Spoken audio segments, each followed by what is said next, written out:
Hi everybody,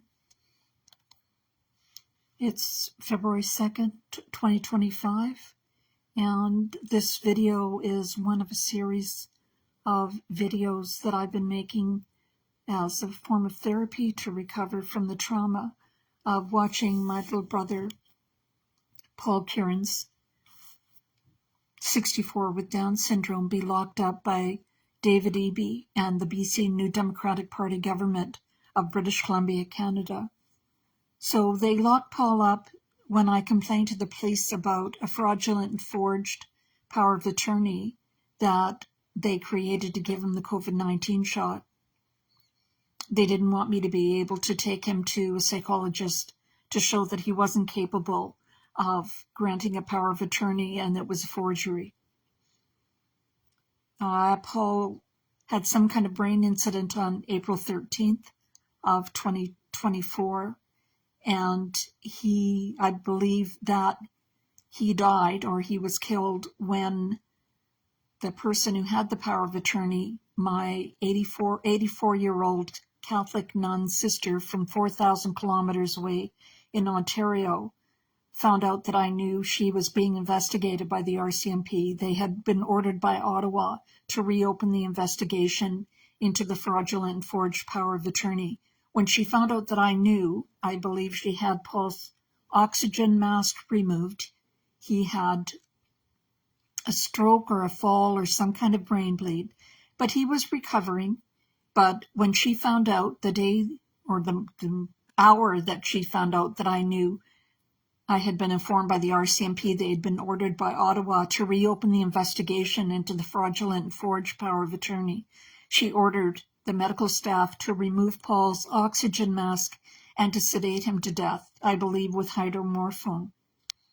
I've complained to the coroner about this, and to the best of my knowledge, the investigation is not concluded. So what I've been thinking about today, I haven't been able to go to Mass because it snowed. We had our first big snow of the year here in Coquitlam, and it was too slippery for me to go to Mass, so I feel badly about that. But I've been following the explosive, I don't know if there's any other way to put it, news about Donald Trump within the first thing really that he said once he was elected President of the United States was that he wanted to make Canada the 51st state. Oh. And he wanted to have Justin Trudeau, Fidel, who I call Justin Castro, as he's Fidel Castro's illegitimate son. He's obviously, and he's a completely illegitimate prime minister or leader of Canada as his governor of this 51st state. And there's been a lot of stuff posted online, but what I keep coming back to thinking about is I spent my teenage years in Montreal, and our summer cottage was in Plattsburgh, New York, just across the border. And so I've lived in Plattsburgh, New York, or upstate New York. And in the Revolutionary War, Benedict Arnold was dashing young general, very successful. He won the Battle of Saratoga against the British.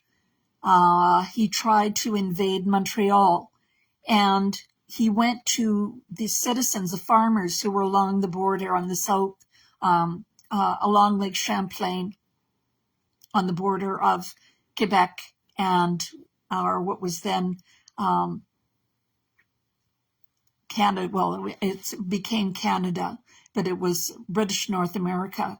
So Benedict Arnold went to the farmers on the border, and he asked them, the American farmers, or revolutionary farmers, to join him and to invade Montreal. And they were all, from what I've read of the history, and my hobby is military history. I never studied it in university, but it's my hobby. And all of the farmers politely said no, and they declined to help him. and they didn't join him. And I believe he actually got to Montreal, and he tried to take over Montreal, but there was a typhoid epidemic. And strangely enough, Bobby Kennedy has repeatedly brought up the story about how there was a typhoid epidemic in Montreal when Benedict Arnold invaded Montreal. And if only there was no typhoid epidemic, then Canada would be part of the United States. And I think it's Bobby Kennedy that put this insane idea, as we now, I'm starting to be very suspect of Bobby Kennedy too, of making Canada the 51st state. But what I've been thinking about all day is the kind postings I've been watching of our American cousins. We call them, I mean, I've got a niece that lives in the United States.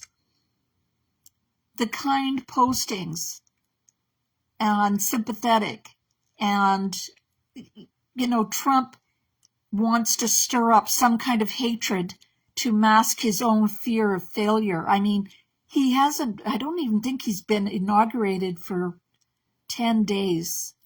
And the second largest city in the United States is burned to the ground, been allowed to burn to the ground. And there's been a helicopter and passenger plane collision and a medical evac plane crash. And I think it's all in the week of his inauguration. And then he invites Canada with this very attractive series of events. He invites Canada to become part of, or to become the 51st state. And Canada's really been around for 1,000 years. Canada has been or colonized by Europe for 1,000 years. The first people to land in North America from Europe landed in Newfoundland and in meadows, Lansaw's meadows in Newfoundland, in northern Newfoundland. And that was 1,000 years ago. And the oldest building in the Western Hemisphere is in St. John's, and I've been in it, Mallard Cottage. So Drumf I just keep on thinking this idiot's name is actually Drumf, Drumpf. And his sidekick, the hillbilly from Kentucky, with the 15 fathers whose name we don't know. It makes it a very attractive package. But what struck me is the overall kindness and tolerance of Americans to this insanity of this crazy geriatric case that has threatened our sovereignty. So those are my thoughts. Is just I had the feeling of warmth and kindness and my knowledge that of our American friends, and they are our friends and our cousins, that are those farmers on the northern border of New York State that kindly declined to join General Benedict Arnold, who was later convicted of treason. They declined to help him with his invasion of Montreal. And that's kind of the vibe that I've gotten from all the Americans that have been posting today. Trump's gotten off to extremely bad start. I don't know what's going to happen. It's going to, hopefully, cooler heads will prevail. He is obviously insane. And all the bad things that we wondered about him, we now know are true. But I have a feeling that cooler heads will prevail. We're all standing in the Western culture, we're all standing on the shoulders of giants, and we have Jesus guiding us. And although he's obviously not a religious person, all we need to do is pray. I think at this point is just pray our heads off And one of the things that has brought us to this precipice, as I've said before, is Canada's practice, or Justin Trudeau's practice of killing people, killing disabled people who are not dying naturally, with euthanasia, and his eugenics of poor and struggling people. Canada has killed, as I keep on saying, 60,000 people since Justin Trudeau took power on October 19th of 2015. And I know because that was the date he was elected, and it was the date my dog died.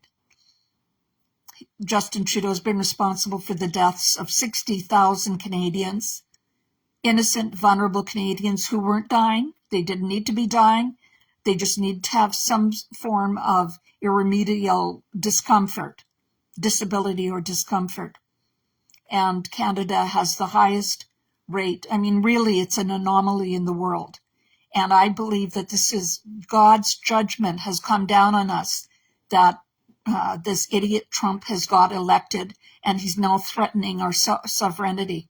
Still haven't heard a word from King Charles.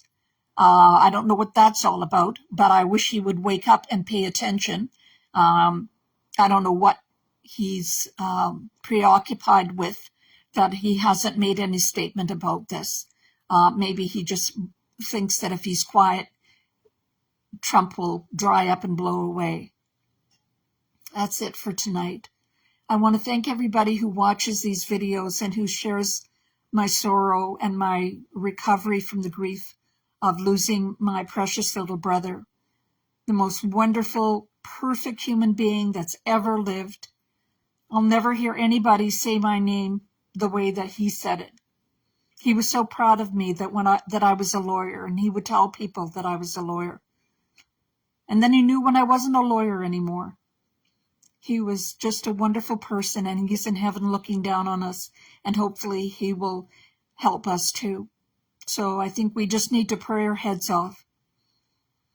And the other thing, I wanted to mention is that something constructive you can do is write the federal court, email the federal court, and tell them to bring on the application on an urgent basis to reopen Parliament.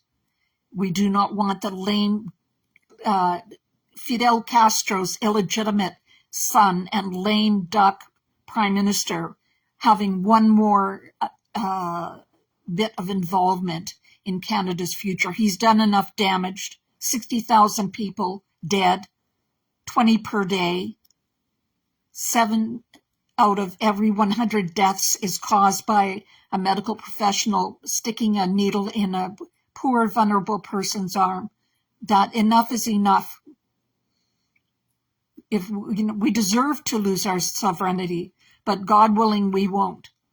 If we get rid of Fidel Castro's illegitimate son and stand up to the bully in the South and embrace our beautiful, lovely American neighbors, friends, and cousins. Take care, everybody.